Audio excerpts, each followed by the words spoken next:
Can you please describe Fleetguard and its operations for us? We are basically automotive part manufacturers, which is specifically its filters and the filtration systems that are required for the engine. And we have a distribution system. We have around 220 odd distributors, around 40 to 50,000 retail outlets, and our products are distributed all over India. Well, Fleetguard is known to have disrupted the aftermarket with some of its initiatives. Can you please describe these for us? Mechanic loyalty program, ROI for the distributors. According to me, in India, 36 to 50% ROI is good enough. We are giving something in the excess of 150, and retailer royalty program. So these are the three things that we did for the market, which no one has done. I think most companies woo their channel partners with better margins. Why did you focus on ROI or return on investment? If you ask the distributor or the retailer, what do you want? You are not talking about profitability. The distribution system everywhere in the world works on, the distributors are not bothered about return on sales. They're bothered about return on investment. They're bothered about the turnaround time of their money. So if you ask a retailer, Acha boss, why are you in business? I want profit. Okay. If you are in profit, then why are you asking for a volume discount? Are you going to keep that discount which I give it to you, or are you going to pass it to the market? So the answer has been, we are going to pass it to the market. Then you are not talking about profit as your goal. You are talking about turning around of the money with least investment in that particular business. So why do you want volume discounts? I will give you a better turnaround time, better ROI on your investments. So how do you make sure that the distributors get a good ROI? We tell our distributors, do not invest in our products, invest in our range. So on your counter, sales counter, just keep 1111 filters, and rest you do not have to do anything. We will deliver it to you when you want it. Somewhere it is 2 hours, somewhere it is 24 hours, somewhere it is 48 hours, depending on the demography. The distributor in Pune based takes delivery from us 4 times a day from our warehouse. He doesn't have to keep any inventory. Great, but how did you convince the distributors and retailers? Why should they trust your offer to hold inventory for them? No, initially we had that problem. Obviously, they were still ordering what they wanted because reliability was a big factor for them. If I don't get the product, Fleetguard is saying all this, but what if I don't get it? Then what do I do? So there were slip-ups, but now we have our full-fledged IT system in place where he doesn't have to work. Of course, again, it was a trust issue. Not, I won't say trust issue, but they are saying that I will get the filter on time when I want it, but how are they going to manage it? It went on for 2-3 years, but after that, once the systems were in place, now they are absolutely not bothered. Can you describe the mechanic loyalty program and the thought behind it? See, the thought was very simple. It came from the airline thing. That what is it for the mechanic here? Because mechanic is just fitting the filter and he's paid by whoever the transporter is. Other than that, he's not getting anything. So we said we should do something for the mechanic.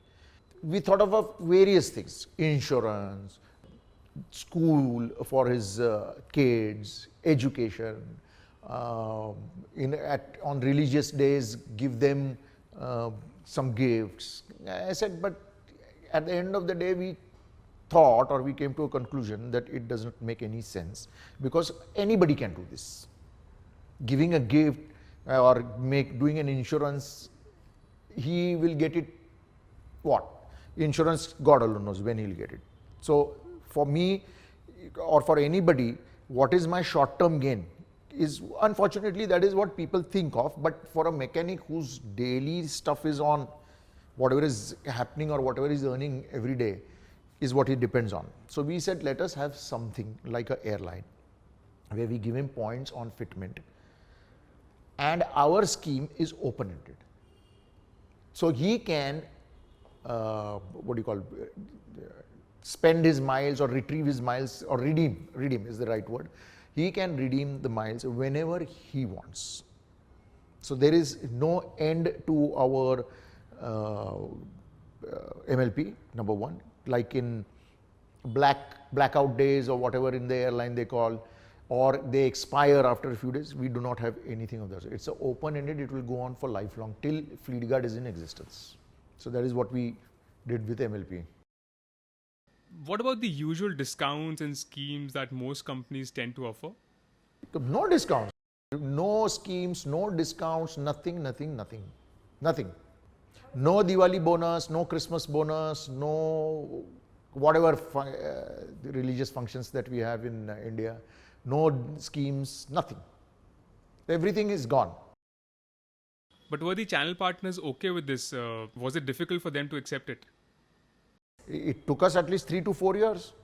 Obviously, it is difficult because it was a completely new thing for them, revolutionary thing. The company is not going to give you volume discounts, the company is not going to give you schemes, the company is not going to have distributor conferences. It was completely unheard of. Now they are used to it. Now they are so much used to it that they try to tell other companies, why don't you start working like this? So did the competition respond to your initiatives in the market in any way? Competition did, and even today they are trying to copy our MLP. As I earlier said, people only see what they see, and they thought, or anybody would think, he is doing it, I will also do MLP. But they do not understand that there is a lot of back-end things that you need to do. Number one, people will start some schemes, will try to give something, but when the mechanic actually goes to the retailer, the product is not available. He goes second time, product is not available. He loses interest. So first we ensured that our product is available on the counter, at the retail counter, whenever a mechanic goes to buy it. That was the key. Your product availability is the key for any scheme. Otherwise, you are dead. Number two, you need to change your policies that inventory is not a cost, inventory is an asset. Transportation of one filter is not a cost, it is an investment. Because if I deliver one filter, I still am selling it. Yes, my transportation has gone up, definitely it has gone up. If I was making delta 10, because of just one filter dispatch, I am doing delta 8, but still I am earning money. Now, if I take a decision, nothing doing my minimum order quantity is full load container, then you have a problem. You have put that inventory on somebody else. He cannot sell it because there is no demand for it and he's stuck with the inventory. After a few months, he will come back to you and say, I cannot sell it, I need volume discount, and then you are stuck. And this cycle goes on and on and on. So for any company to decide or make a policy that inventory is not a cost or transportation is not a cost, is very difficult, very difficult. So just by copying MLP, you are not going to go there. Just by copying our product, you are not going to get there. I know there is nothing in the product. If I can manufacture it, anybody can manufacture it. It's not that only I can do it. No, everybody can do the product. But this particular thing of taking a decision to send even one filter, doesn't matter, not to lose the sale, has been the thing. Well, I think you are a rare company that has removed primary sales targets. Why did you do that? Let me talk about the win for the salespeople first. They are my warriors in the field. if they are under pressure or if they start feeling pressure of this targets, and he is going to do anything. I don't want that person to be under any pressure, because if you have no pressure, you will perform better. Yes, there are a few people who perform very well under pressure, they want pressure, but that is a very small percentage. If you have to give a person to think creatively, be creative, you should have to ensure that there is no pressure on that person for anything. Now, when I say that there is no pressure means there are no deadlines, of course there are deadlines, but those deadlines are driven by processes. So, if I have been given a certain activity, I will follow up on what is the progress on that activity daily. When you are working on one thing, don't work on something else unless you finish this. That is the process. So, it is very easy for him or her, whoever, to follow or focus on only just one thing, then it is faster. Obviously, win for Fleetguard was the results in the aftermarket. So, it's a complete win-win. I believe your entire system, right from mechanic loyalty program to operations, is seamlessly integrated to run almost on autopilot with end-to-end digitization. Could you please give us some examples of how are you leveraging this? This is an online information that we have at 12 o'clock or at 1 o'clock. We are getting online information, which is live information as to what exactly is happening in the market.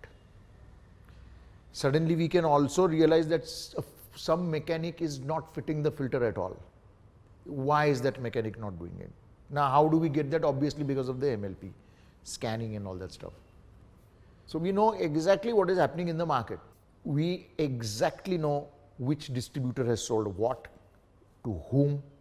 We exactly know which product has been sold to which mechanic and in which area.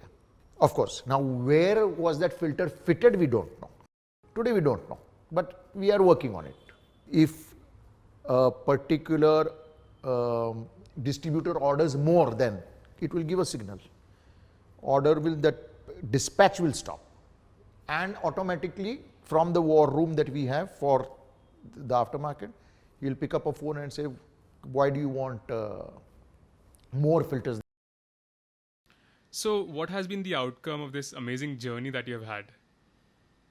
Nobody has asked me a question in the last 10 years about the financials or where the company is heading, because they can see it. It's very, very, very clear. Like I will always say, my balance sheet, my profit and loss will speak for myself. I don't have to go out and say how good I am or how bad I am.